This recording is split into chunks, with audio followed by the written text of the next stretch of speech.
In the last video, we learned how to create a database, delete a database, and create a table using the create table SQL command.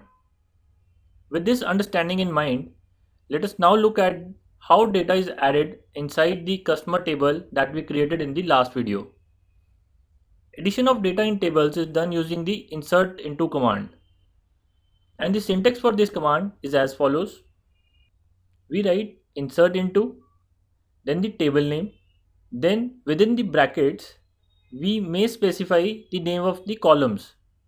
Specifying column names is optional. Next comes the keyword values, after which we specify the values to be inserted in a record. Now if the column names are not specified, the values will be entered in the order of columns. If I go to my table in PG admin and see the columns, I'll open the table. Here within the table, customer table, if I open up the columns part, you can see customer ID, first name, last name, age, email ID. This is the order of columns.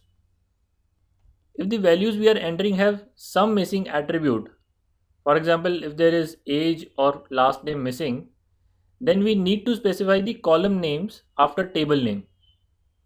Or if the values are in different order, we will need to specify the column names in that particular order. So let us look at the examples of insert into command. If we want to insert a single row without mentioning the column names, this is how we do it.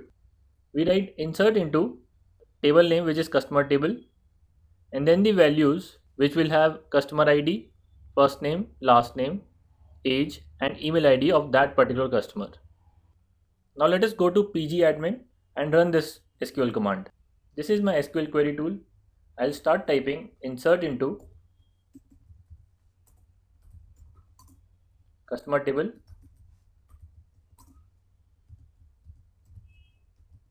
then values, and after that this will be the customer ID, which is 1, as this is the first record, then the first name, which is BWE.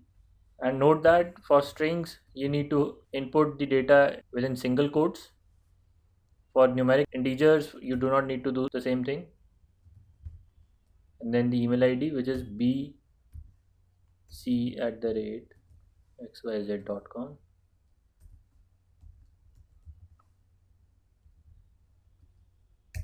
Now select this query and run it. You can either press F5 or this run query button. Query returned successfully, so it was successful. Now to check whether this command actually added this particular record in our table, go to our table, right click on it, click on view, edit, and select all rows. Below you can see this is how our table is right now looking. It has one record, and that is exactly what we inserted into this table. In the window above this result, you can see it is running a select command to get this result. We'll be discussing the select command later. For now, we just use the graphical interface which PG admin provided us to see the table. Let's go back to our presentation where we'll look at the second example. In the second example, suppose the next entry we do not have the customer's last name. Now if we do not mention the column names, age of the customer will then be filled in the last name, as that particular field of last name was missing in that record.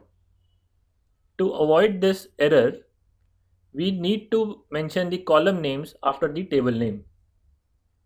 So in this example, you can see the customer D does not have any last name. So we mention the customer ID, first name, age, and email ID as the columns in which value is to be filled, and then we give the values. So now let's toggle back to PG admin and run this query also.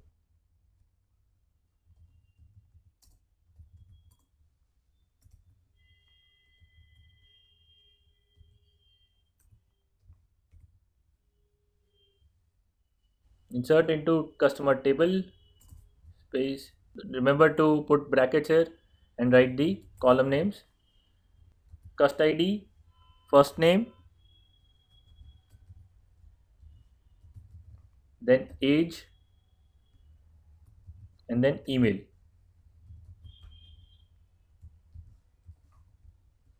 We deliberately missed out on the last name.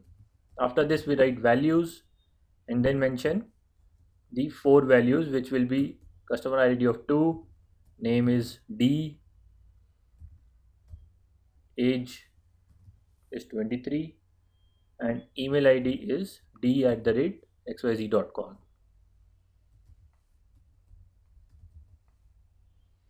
Run this, press F5. This also was executed successfully. Go to the table, right click, view all rows. You can see for last name the value is null. In the last lecture we also discussed there is a constraint called not null. Had there been a constraint on last name of it being not null, then this particular query would have given us an error.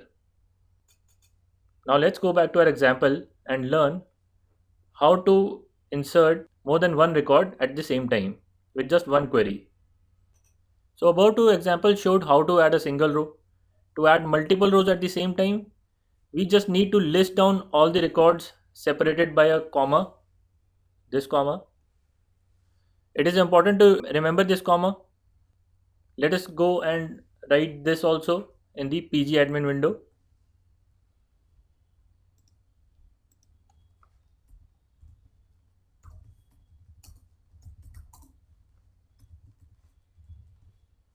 You know the syntax. Try to beat me in typing this query.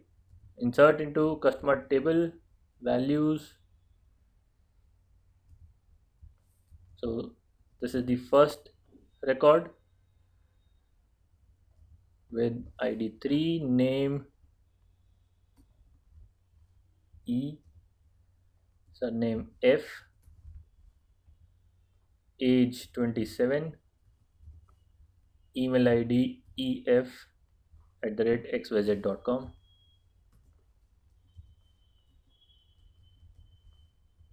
comma, next entry 4, comma, G, last name H,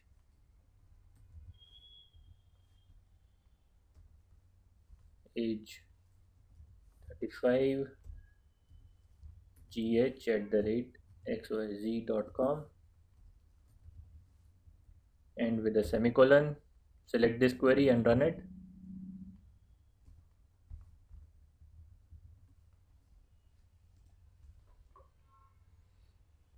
So let us go back and check the data in our table.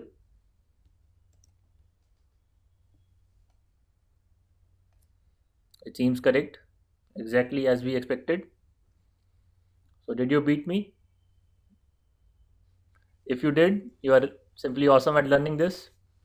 Otherwise, better luck next time. Hold on, there is another way to add data to tables. Sometimes the data we want to have in the table is to be imported from a text file or a CSV file. You may encounter this situation less number of times, but nevertheless it is important to know. So we'll be learning how to copy a data from a file into a table using the copy command in the next video.